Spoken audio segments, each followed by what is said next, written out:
That was an argument that I had. Wasn't an argument, I'll say that. A discussion with a guy. He was like, I don't do a lot of calisthenics because I feel like I can't pinpoint one muscle. I can't like concentrate on one. I said, I would respond, I would say, yes, you can. If you do proper breathing, mindful conditioning, certain forms, you can hit certain muscles by itself. You can. I mean, it's a compound movements, but you can, I guess you could do like a 80-20 split or a 70-30 split instead of just 50-50. You can.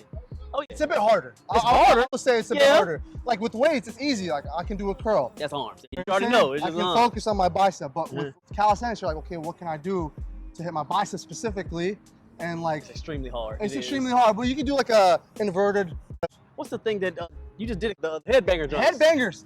Headbangers are high level, but if you can't do a head, that's up north people. Them New York, they love them headbangers, man. Oh my God. Headbangers are actually underrated, bro. They are. They're actually and it holds right on there. So how many chin-ups we getting in? I was thinking 5 chin-ups, 10 dips. Let's get that. 10 Let's get sets. that. We can do that while we talking. So 5. Okay, all right.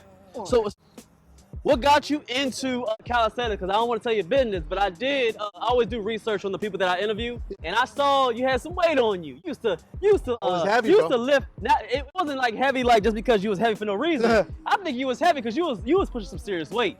So were you a power lifter? Yeah, I did powerlifting for almost 7 years. Oh, see that's where it came from. So powerlifting. So first, let's start at the beginning. What got you into powerlifting? Oh well. I come out of college, bro, or come out of high school. I was a big hooper. Big hooper, okay. So I played basketball and I was super competitive. So you had to be smaller. What position you played? I played point. So you were smaller. You had to be smaller. Yeah, okay. I was pretty small. Like I wasn't like super short, but I wasn't tall either. Cardio, you see, you won't be no heavy guy. I was a big ballless life, dude. Like I would eat, sleep, shit, basketball. Okay. And I got an offer to play D2, but my parents said no. Seriously? And my dad was like, "What is college?" But that's what I said. I was like, "Dad, it's like school. I can go for free." He's like, "It was a random school in Oklahoma," and my dad was like, "Nah, it's not a good school." Oh, because it's school, okay. I think my dad was more worried so about me losing myself, but I wasn't known like Yeah, listen to Pops. You know what I'm saying? Yeah, listen to Pops. I wasn't a big partier. Like I didn't get into drugs. You don't seem like that type of guy. Nah, you don't seem that type of guy. So for dips, I think the biggest thing is one is depth. One is depth, right? When you do a dip, depth is when your rear delt, your back of your shoulder is below your elbows, right? So like this, right? That's as low as you should go, right? You can go lower like this, that's fine, but you might experience shoulder pain from that, right?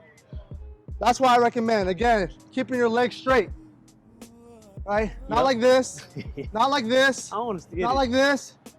Legs straight, point it down, squeeze your quads, come as low as you can, press back up, lock out the elbows. That's the one thing you said at the end, squeezing your quads, squeeze your legs. That's such a crucial point. If you don't understand, calisthenics is a compound, most exercises are compound, of course, like we said, and you have to be able to hold everything. You just stern everything straight. You're a man, everything's tight. Yes. Because especially with push-ups, you're able to do it. With pull-ups, you can work your abs, you can work your core, your glutes, everything with certain calisthenics movements. You just keep everything tight. That's an absolutely good point. It's a compound movement.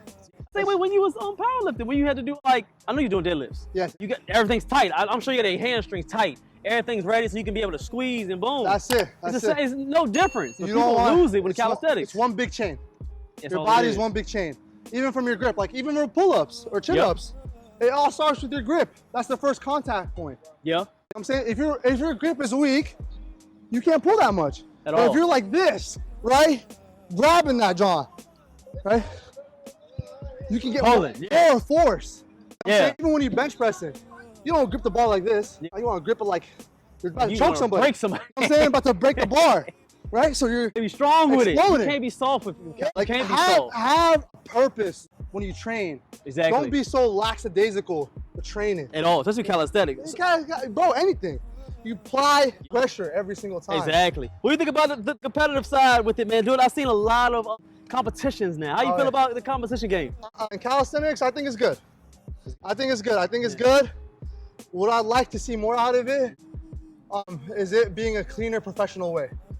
You know what I'm saying? Like the venues or like the people that there? Aesthetics of it.